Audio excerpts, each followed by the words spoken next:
you know, awesome test scores. Yeah. Teacher did not meet her cohort. What would you say? How would you start that conversation with someone when they did not meet their goal? Okay, so, I have some sort of standard coaching questions that I've always used. And, honestly, I kept them on my clipboard that I carried with me because people know I'm a note writer kind of thing. The first thing I would say is, okay, let's look at your scores. Tell me what you are most proud of.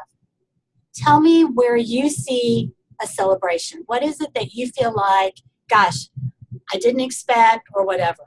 And give them that opportunity to talk. And always start with something positive, and quite honestly, even if they didn't meet their cohort score, I might say to them, looking at and thinking about, how your year went. Gosh, I'm so proud that you picked something. So you always want to start positive. And then I would ask them, what do you see as celebrations within your data, within your classroom, et cetera, so that you've got a positive tone going in. Then as we drill down, I would say, okay, let's look at your scores. And I know you're disappointed that you didn't meet your cohort score. What do you think impacted your scores? And, I'm always a chart paper kind of person, or I had a big whiteboard in my office. So we literally write it out. Here are the things that I think impacted the scores. Then I would push a little deeper. And again, the teacher's telling me all this. I'm not telling them anything. Because quite honestly, the teacher's going to have way more insight than I am, because I wasn't in that classroom every single day with those kids. Then of that, I would say, okay, so we're really proud of these things that worked. And we've got our list of 10 things, let's say. How do we sustain those 10 things? So next year we have 12 things up here. So how do you keep the 10 things that worked going? And what are 2 more things that you want to work really well? Then we would look at the data and where the teacher felt like there were problems. And if the teacher has missed something, I would probably, again, just sort of keep pushing them with questions. Gosh, I hear from other teachers that this really impacted their scores. How do you think that played into yours? And again, just kind of lead them to the right answers. Then on their list of what impacted it, we would go through and sort them and categorize them. There's going to be some things that teachers are going to tell you more than likely that you have no control over. My kids all come from an impoverished background. My students, there's going to be those excuses. Well, I don't accept excuses, but they're going to end up there.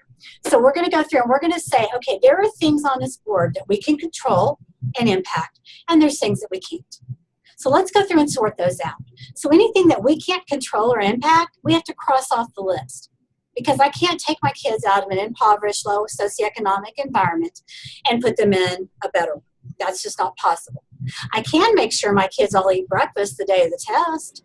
That has an impact. I can make sure they have plenty of water to drink. I mean, there's some tricks that we can do. And help them to narrow, and between that collaborative back and forth dialogue, narrow it down to probably 2 or 3 areas that are probably the root cause of it all. Then from there, that would translate into, I say, okay, here's our 3 that we really got to work on. You tell me what you think you can do that are going to improve these things. You tell me what I can do to help you improve this. What kind of help and support you need. And then that becomes their growth plan or action plan to get them on track. Does it kind of make sense, Casey? Yes, start positive and let them come to I guess the same thing we do the students, let them come to the conclusion. Yeah, okay. Because, honestly, after a while as a leader, you get pretty adept at the data. I can pretty much look at a data set and go, yeah, that went wrong. They should have done this, they missed that. But that's not helpful because that's my plan, and I need the teacher to be their plan. So they have a better chance of success. And there's some really good coaching videos on YouTube, or if you just do a Google search on Paul Bambrick Santoyo, there's some really awesome coaching tools, and I've got some too. I'll try to remember to post them for you guys. That it's almost like a script of what you ask, and then kind of like the flow chart. Teacher says this, you ask this, etc. That literally will walk you through it. And I know we use that all the time as a protocol when we were talking to teachers and really analyzing and looking at scores. Okay. Anybody Thank you. else? You're welcome. Anybody else? Okay, guys. Well, I'm going to end the meeting. I'm turning off the recording, and hope y'all have a wonderful evening. We'll see you next week.